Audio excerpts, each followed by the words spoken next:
Right, I've got 10 fragrances that are just about $100 for 100 ml, one 50 ml for right around $100 that are great for the fall and all pull compliments. So stay tuned.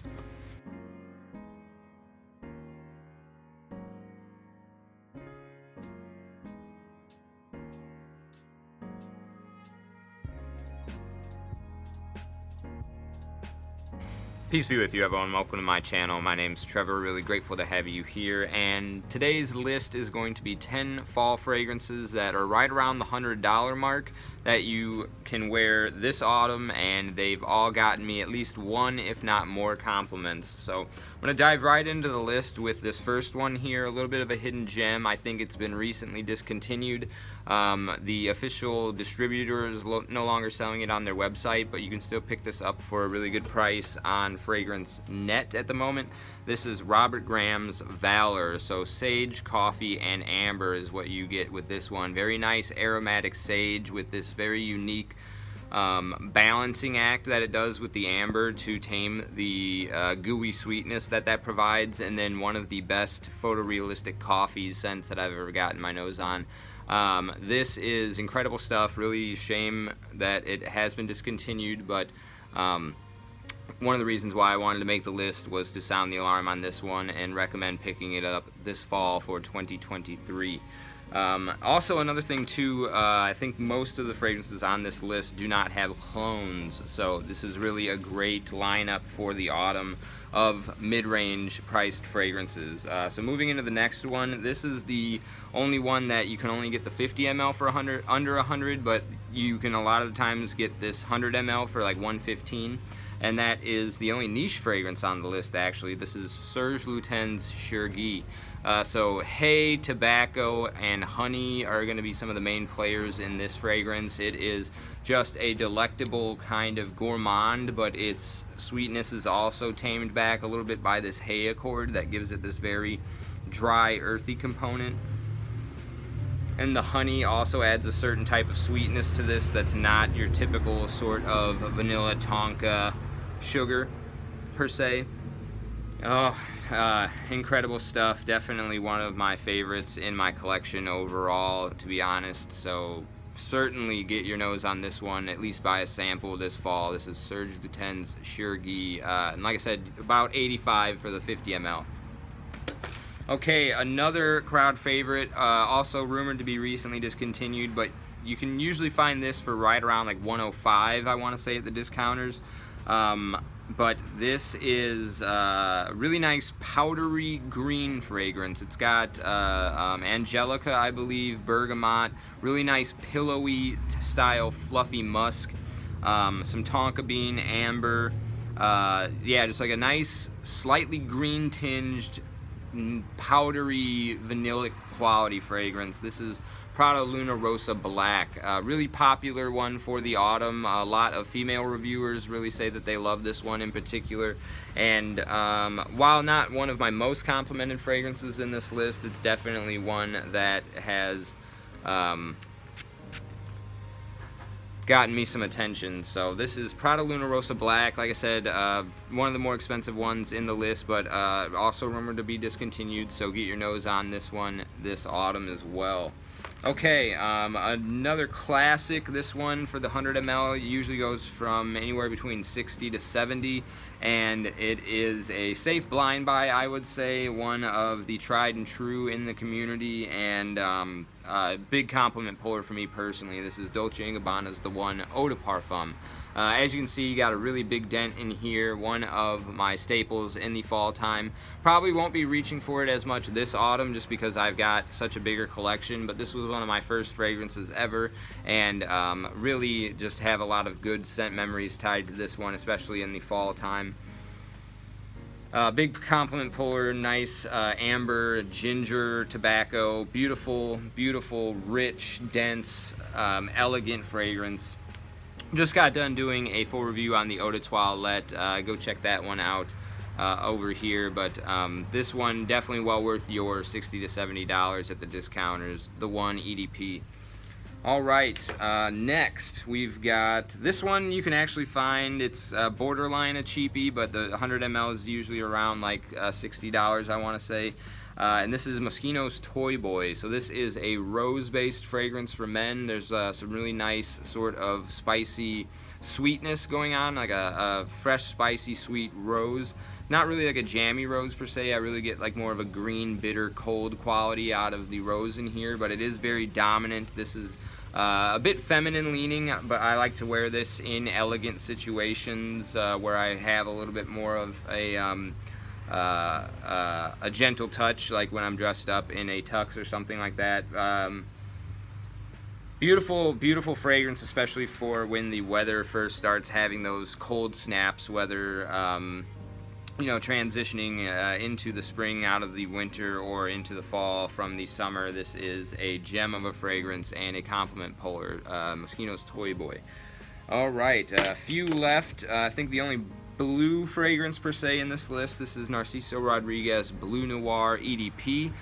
Really nice sort of cardamom and musk. Comes together really nicely in a sort of second sexy skin sort of way, and just has this very, yeah, like that cardamom. It plays so well in the autumn time, and you can usually find the EDPs of this, again, 100 mLs for like $60 for testers, I want to say, right around that range. So not quite a cheapie, but still a very affordable fragrance. And like I said, most if not all of these fragrances in this list don't really have popular clones for them now, so they're worth checking out and dropping the mid-range prices on, and this one is no exception. Definitely one of my most complimented blue fragrances.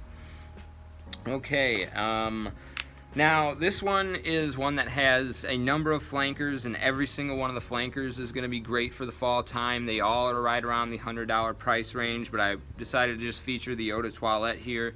One of my most worn in the line. I think I'm missing one or two to have the whole collection though, but this is Low Midi L from Gearland. So kind of a really nice leather almond fragrance. Really nice kind of creamy,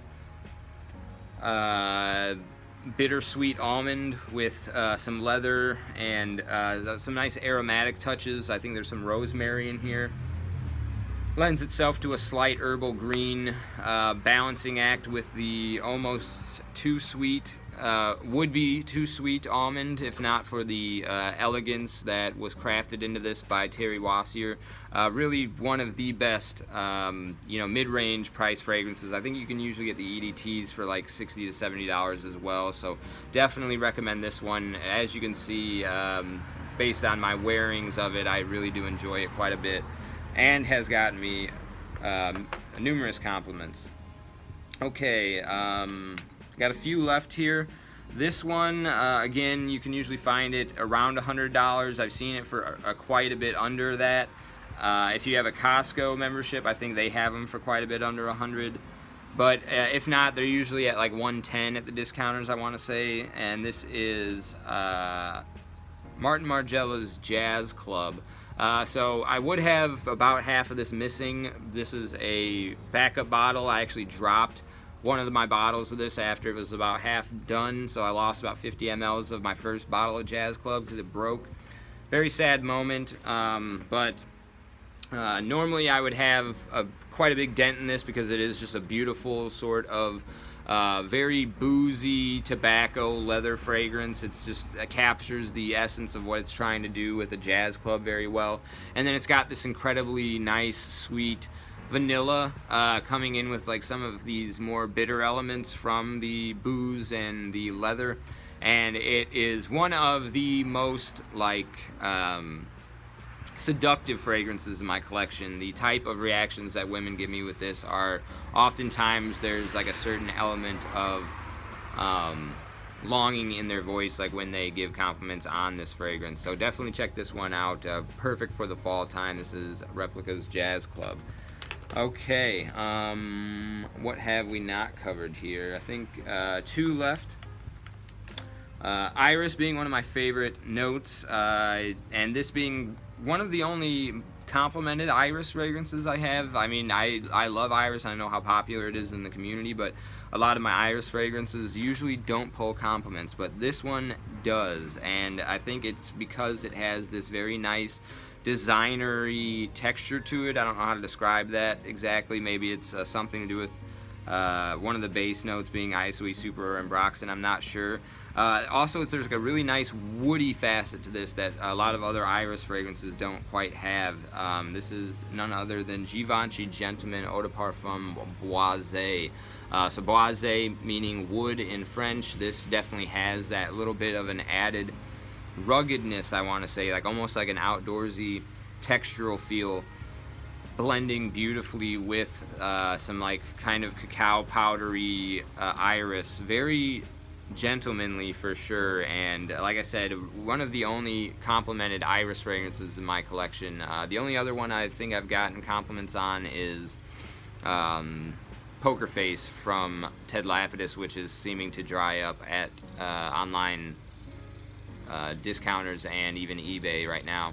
But this one is not. Still in stock, available, and right at or under the $100 price point, I want to say. Beautiful stuff. Definitely one I'm really looking forward to wearing in like October, November season. And finally, probably maybe not the best for last per se. Fragrance is quite subjective, but this is certainly the most complimented in this list, and you can usually find these 100 mLs for right around like 85 to 90, I want to say. None other than Dior Homme 2020. So we did already cover an Iris fragrance in this list, and it wasn't any of the Dior Hommes, original or intense. But Dior Homme 2020, I think, is a must-have, not affordable, like mid-range priced designer fragrance for the fall for any man.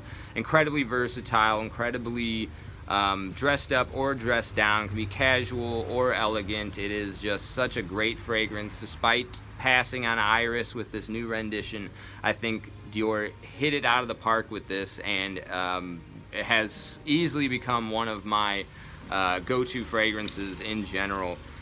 Just like I said, it's easy to love as a fragrance enthusiast because it's got a lot of dimension to it, but it's also very compliment pulling with the general public and is mass appealing. So it just hits on a lot of good cylinders. It's got a good price tag for, you know, it's like mid-range, costs the price of two cheapies or less than that even. Incredible stuff, in my opinion. I think a 10 out of 10 from me, in all honesty. This is Dior Homme 2020. And that was just my 10 recommendations for this upcoming fall season. You can get all of these for just under 100, or just, you know, like maybe under 110 for sure for 100 ml. And Chergui is the only one that's a 50 ml for under 100. And like I said, most of these aren't cloned or don't have any popular clones that I know of, at least. So they're going to be worth checking out in this price range for sure. And that's all I've got. Let me know in the comment section down below if you think anything else would have fit great in this list. And as always, I appreciate you sticking with me to the end of the video. I'll see you in the next one. Take care.